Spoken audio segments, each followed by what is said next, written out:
Welcome back, guys. Ryan Dement, TruPodcast. Hope you guys are having a great day. We're back on the vlog, so you guys get to see my ugly face along with my horrible voice. But guess what? I'm not going to waste your time. I'm going to give you some information this week that's a little bit off the beaten path, but it's critical to what we do in society. So without further ado, this morning, early when I was awake, I read an article that I saw, and I had to take a double take. But from what I'm reading, it is something that's actually been passed, and I just couldn't believe it. So, Governor Kate Brown in Oregon signed a law to allow Oregon students to graduate without proving they can write or do math. That's the headline. So I'm like, no, that can't be. There's no way that they would put a law into place that you don't have to be able to read or write to graduate. So I read it a little bit further. And of course, I'll link it in the show notes. The first thing that I got out of this article is it looked like they were making some headway on their graduation rate. And all of a sudden it kind of dipped because of COVID. And they decided that they were going to take all requirements off the table and not have to require the students to be able to read and do math at a high school level proficiency to graduate.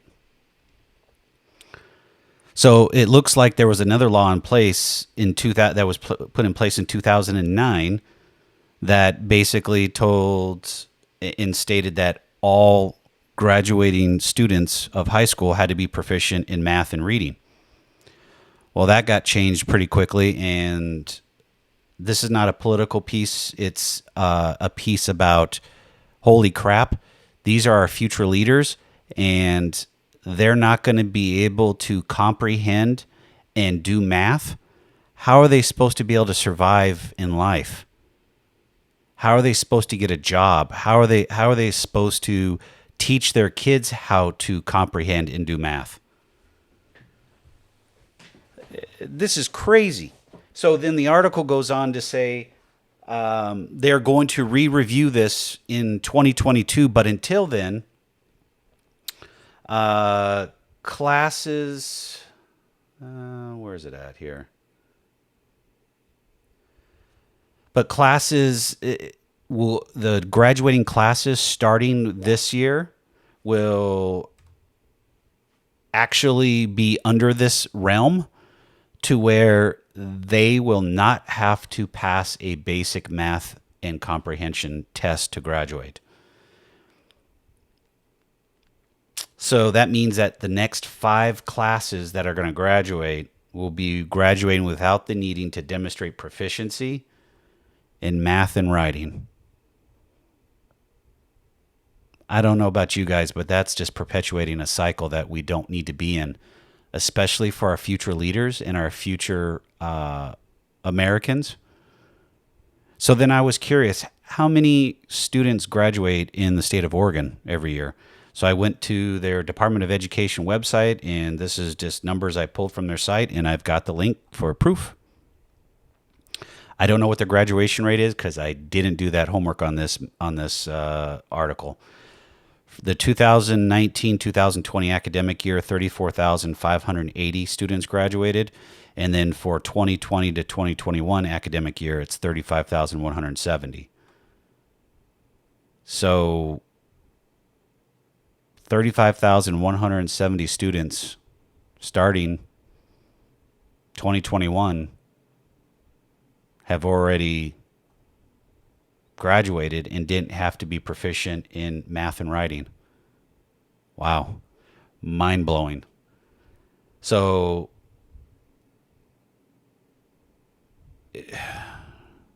That's over 150,000, closer to 160,000 students that'll graduate in these 5 years that they're going to plan to do this. 150,000 people. Again, I don't know what percentage is not going to make it to this level. I have no idea. I just saw the article and it blew my mind that they would actually take the reading, the writing and math comprehensions out to graduate.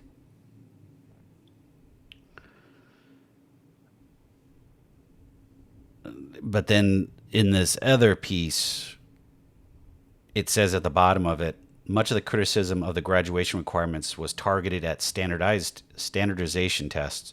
Yet Oregon, unlike many other states, did not require students to pass a particular standardized test or any test at all. Students could demonstrate their ability to use English and do math via about 5 different tests or by completing an in-depth classroom project judged by their own teachers. Okay, at least there was some type of standard. You don't have to have a standardized test, but there was some type of standard that you could at least figure out, can they actually read and write and actually do math? So now we're creating a generation of individuals that can't read or write, and then we expect them to be productive human beings. I don't know where to go with that one. Not sure. But on that note, let's get to True Talk, and let's talk about some true topics. So the first one that comes up that I did some homework on is the housing market. The title is "The Crazy is Leaving the Housing Market." And what this article is basically saying is the amount of demand that we currently have is subsiding, and home builders are starting to see that, and they're saying we're going to pull back on our inventory to continue to keep housing prices propped up. I get it. But at the same time, again, we're pricing people out of the market. First-time home buyers, how are they going to be able to afford $363,000 as a first-time home buyer? And millennials are coming of age of 25 to 40 years old this year, and they are the largest segment of the population that would be buying homes. But they are strapped with student loan debt that doesn't allow them to qualify to buy a home at that price. And many are still living at home or renting and paying astronomical amounts of rent, like the house across the street. They're not millennials, but they're paying 25% over market rate just because the market has gone that direction. And to say that we've priced the largest generation, behind the baby boomers, which they're larger than the baby boomers, I should say, out of the housing market, how do we continue to grow a housing market when that demand for those individuals is going to subside because they can't afford the house?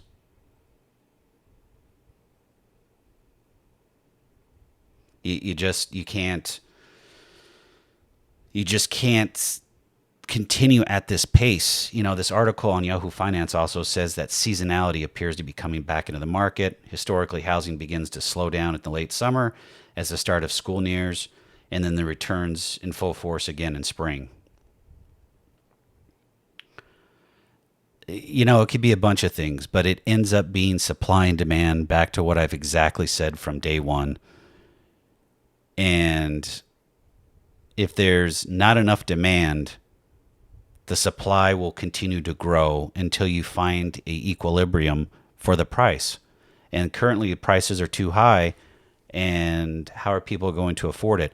Out here in Phoenix, they're still doing blind bids, and they're telling people they have to offer above asking price to get a house. That's just greed. That's just flat out greed. Believe me, they have margin in these houses where it's substantial, 40 or 50% margin, maybe a little bit less because of lumber costs. Stay tuned for that. That's another update. But at the end of the day, it boils down to the almighty dollar. And if you don't have the almighty dollar, you can't afford a house. I see this in the markets that we're in for TruVest. But the other thing that I see too is there are certain areas of cities that have been left behind in development that need the help. But a lot of developers, home builders, whatever you want to say, don't go into those areas because they can't get those margins they're looking for. That could be changing for us in certain marketplaces. And stay tuned for that. I'm not trying to be a pitch on that, but there's a need in that market, and it needs to happen. All right. Next up, inflation. Here we go again, guys. July Consumer Price Index jumps 5 to 5.4, but core inflation rises less than expected. So on this piece from CNBC, prices that Americans pay every day did increase. But of course, CPI does exclude energy and food. Positive thing out of this, used car prices only gained 0.2%. And in the prior months, they had gained almost 10%. So there's a nice little cool down on that. But still, you and I and everybody else are paying more at the gas pump. We're paying more for food. We're paying more for any type of energy base. And then, oh, by the way, I saw an article, and this is just a digression. We're asking OPEC to start pumping and creating more oil because our reserves are down. Well, we were self-sufficient until some changes happened, but that's here nor there. But now we're back to depending on OPEC. And guess where that oil comes from? Overseas, which means that it has to come in tankers, and then it's shipped over to us, and then it comes onto our shores. Well, if you actually were self-sufficient, could we actually do a better job of keeping our oil production in-house, lower prices to where we're not feeling that sting at the pump? I'd like to hear your opinion on that one, because I'd leave that one open for interpretation. Let's see. Unemployment. This also came from CNBC. 3.4 million Americans are still on long-term unemployment. About 3.4 million workers were on long-term employment in July, according to the Bureau of Labor Statistics. That's down by about 560,000 from June, but still represents 2 in 5 jobless individuals. Long-term unemployment is a period of joblessness lasting at least 6 months and poses elevated financial risk for households. So the July job growth came out at $946,000. Whoops, more coffee. 943,000 new jobs were created. But we still have a shortage of individuals that are looking to get back into the workplace and get a job. So you have employers begging for new people to come into the market because they're so shorthanded, but they can't hire enough people to keep up with demand. And the two sides are basically, you have the additional stimulus coming from the federal government, which is ending next month. And then you have people also saying that people are not being paid enough. So minimum wage needs to be $15 or $20 to make it livable. In some cities, I'd say that's correct. On some major cities, that is very true. But then in some cities, you don't need to have a $20 or $30 minimum wage. I mean, at some point, balancing everything out to what is needed by the worker and then the business has to happen, because ultimately at $20 or $30 an hour, you're not going to have very many businesses around because they can't afford to pay employees that dollar amount per hour. It just becomes unfeasible. They'll have zero margin and they'll lose money. So when do we balance those things out and be able to find a happy medium to make this work for both sides? And I think that's the piece that's really missing, is that conversation piece of figuring out how can that work for both sides and be able to come up with a solution. Because ultimately, back to, students graduating with zero math or not proficient in math or comprehension, I don't know how those individuals are going to do in the workplace if they can't just do those basic things when they're doing a job. It doesn't matter what type of job it is. You have to be able to read and write and understand math in a job. It's just life. So that's going to be a pretty tough one to sell, but we'll see where that goes. I mean, that's a problem. Another piece from CNBC, but it's on the same piece I was just talking about. America's small businesses still can't find workers, but that's not the biggest problem. They're saying over 40% of small businesses across America are experiencing a rising cost of worker wages. Almost one third, 31% say they have open roles they have not been able to fill for at least 3 months, up from 24% last quarter and 16% in the first quarter of 2020. The labor situation has resulted in 41% of small business owners saying they are currently experiencing a rising cost in wages, according to a new CNBC Momentum survey. And then the other piece that I saw was that they, in this article, small business owners are willing to work with employees, but the demands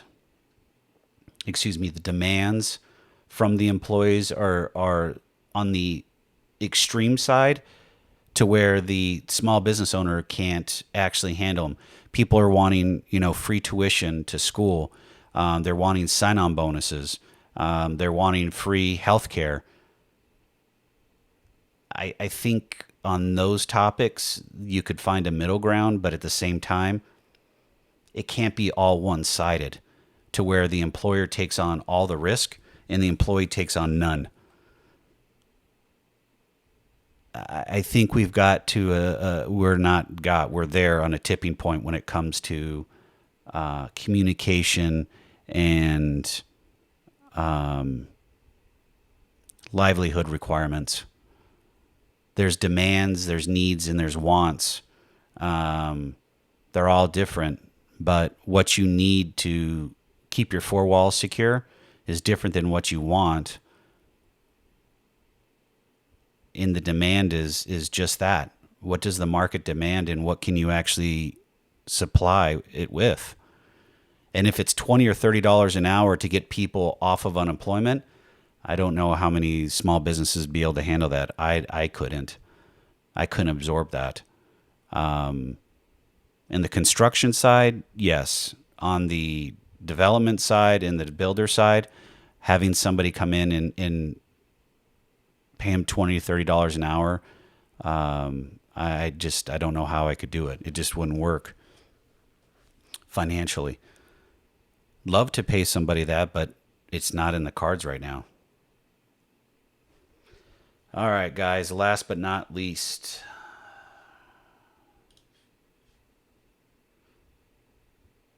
this article, it caught my eye last night. The 10 U.S. states with the most credit card debt. It says Americans started 2021 with a nearly $900 billion in credit card debt, and the amount is projected to increase by $60 billion by the end of the year.